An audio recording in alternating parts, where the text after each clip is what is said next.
try. So, the theme of exile, as well as its metaphorical meaning of foreign land, may be considered the key driver of the plot of Erotokritos. It constitutes an easy way for separating lovers. This theme, however, is not common either in the Hellenistic or Byzantine novel. The exile seems to be an innovation of Kornaros. But if we try to focus through a comparison with the Ludovico Ariosto's poem Orlando Furioso, not only on the first meaning of the term, but also and mostly on the metaphorical sense of exile as the self in its excessive desire for another, that became other to itself, di sé medesimo, uscito di se stesso, fuori dell'intelletto, we can interpret it as a sort of leading out, a journey of the self into a place of estrangement, xenos, and non-differentiation, like madness.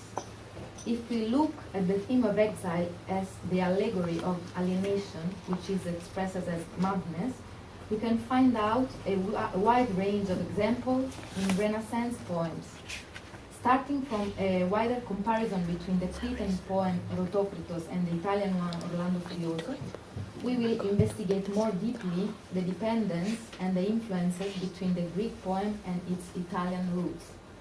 In Ariosto's text, the motive of exile, of course, can be central in a poem built on zigzagging paths, like as Calvino called this poem, such as Orlando Furioso is, a poem in which the concept of home, a center to which return, doesn't have a proper physical characterization, but rather a metaphorical one. In Erotokritos, the center, intended as homeland, is an out-of-time city of Athens. It is the expression of a kind of Hellenism delineated on a fairy tale background, a homeland with blunt and almost abstract connotations, shaped with an almost impalpable white of classical and pagan tradition. Yet, on this stage, the characters are moving and acting in a quite concrete and modern way.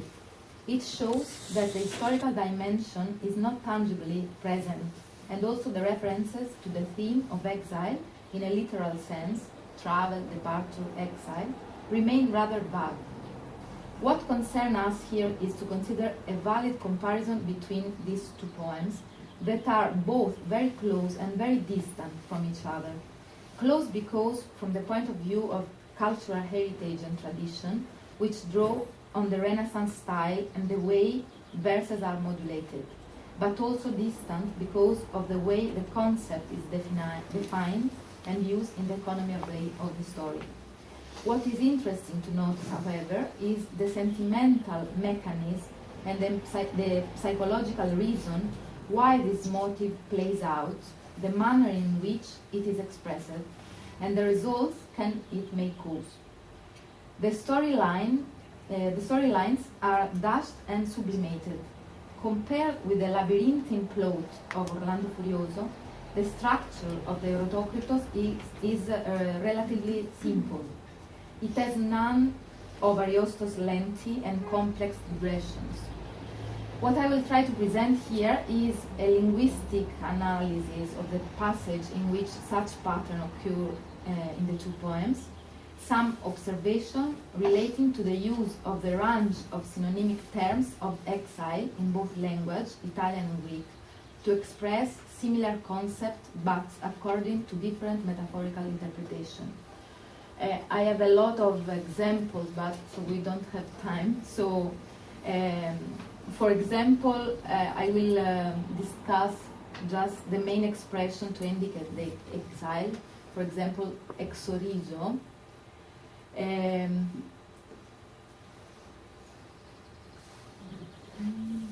Okay, there are in a lot of passages.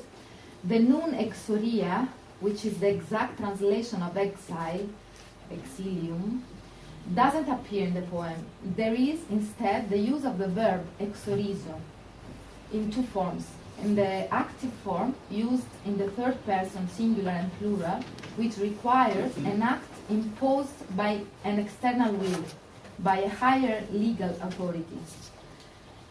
It is therefore the proper meaning of exile, understood as forced expulsion from homeland, or as punishment for a conduct not in keeping with the dictates of social and political rights. The second form is in the passive voice, first person singular, which denotes the imposition of a self-exile as a form of retreat from civil society, founded on precise rules of behavior. Love, intended as incurable disease, is the cause of a behavior that is found to be outside the established pattern and make it inevitable that the person who suffers from this evil should marginalize himself from the family and the community in which he lives, and those also from the homeland, to prevent any damage and inconvenience to others. The removal, therefore, is both physical and psychological. To be away from the used custom, from a way of being that is in conformity with the rules of coexistence in forces in a particular environment and time, offers the opportunity to recreate another identity, an alibi, in territorial senses, a disguise, the assumption of a different personality, to get out of the self and observe it from a distance, from the outside. Almost an initiation act of growth, which provides the ability to change the features, to come out of one's own limits and become wiser and stronger. This is similar to the path taken by Orlando, who needs to lose his mind to then be able to go back and reassert himself as a positive hero. It is Erotokritos himself that recognizes he is sick and that he is no more himself. Δεν είμαι εγώ που σου μιλώ, άλλος μου ταρμινεύγει, εκείνος όπου την καρδιάν πληγώνει και δοξεύγει. So the self-exile is nothing more than an homeopathic remedy to heal from the heart of love that forces one to go out of oneself. So, due to the limitation of time, I will only focus on a couple of passages, and I will further explore this topic in a future paper. Let's see the book 3. Book 3 is in Erotokritos, is the turning point of the plot. A marriage with a commoner is totally unacceptable for the king and the society, and Erotokritos is punished by being sent into exile. Here, the theme of exile is dealt with in various ways, beginning from a self-imposed exile, treatment rather than implemented. We pass to the proper exile imposed from the king as punishment. Erotokritos is not going to wander aimlessly from place to place, but to find a remote spot to remain in, concealing his identity. These two facts tell us much about the poet's view of exile. Here, the self-punishment for the committed mistakes forces Erotokritos to decide to move away voluntarily from his homeland, not to harm his father. When he said, «Και δώσ' μου σε παρακαλώ με σπλάχνω στην ευχή σου», he's speaking to his father, «Και από εκεί μη με τάξεις πλειό για τέκνο για παιδί σου, και θε να πά να ξοριστώ εις άλλην γη και μέρη, κι ουδέ για λόγου μου κι αν εις μαντάτου μη σου φέρει».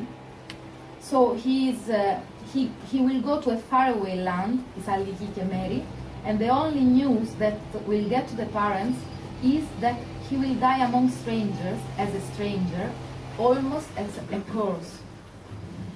Initially, Erotokritos threatens his father, saying that he will go away in a foreign land.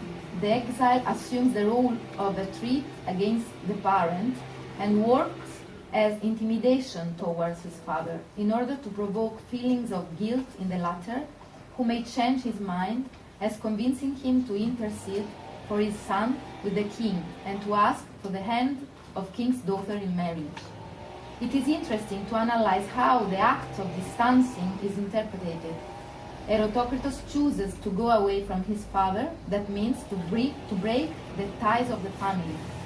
After managing to convince his father to arrange a marriage with Arethusa, the speech about voluntary exile is neutralized at the verses 8, 8, 7. Oh, it's out, maybe. Πιο δε μιλεί για μισεμούς, για ξενιτιά δεν λέγει.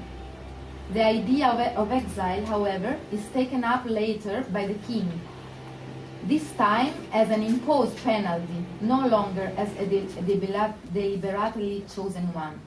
Erotokritos seems to adjust his individual behavior on the basis of seesawing alternation of estrangements, rapprochements, departures, returns, a whole series of exterior changes that reflect the movement of the inner changes. The formula that the king uses to impose the exile is very significant. He gives him 4 days to prepare for the force's departure, misero. And what he requires him to do is going to look for places far away and inaccessible, or to become a knight errant and no longer show up in the territories belonging to the king, as long as the latter is alive. Otherwise, the ultimate punishment will be death. The rima baciata in verses 90, 23, 90, 24, between xorizo and orizo, also enriched by other figures of speech, such as the etymological figure and the assonance, put in place the relevant primary meaning of the concept of exile. To exile means to hunt outside the borders of the territory belonging to the jurisdiction and the government of the sovereign. Indeed, the latter has the power to set limits, orizo, and therefore to command. So, at this point, Erotokritos is referred to this exclusion, to use a specific terminology of Giorgio Agamben that make a study about this situation of exclusion, and is necessarily doomed to be deprived of his own identity, to reassert himself, so that he could be then re-included after a process of transformation. That's nothing more than a disguise, changing features and assuming different characteristics that can comply with rules in force in order to be welcomed back into the society. The verse we read, «Δεν είμαι εγώ που σου μιλώ, άλλος μου ταρμηνεύγει», is, I think, the interpretative key that makes possible the shift from the literal to the metaphorical meaning of exile, intended as going out of oneself. As we saw, banishment or exile is a major theme in the poem. It is a recurring motive. Our perception of it does not stop at the physical actuality of exile, but we are led to consider it as a psychological state whose presence runs through the whole poem. Why does Kornaros make so much of this theme? The poem is basically concerned with the interaction of wills and emotions, and a development toward tolerance, harmony, and understanding. To quote Holton, the quest of Erotokritos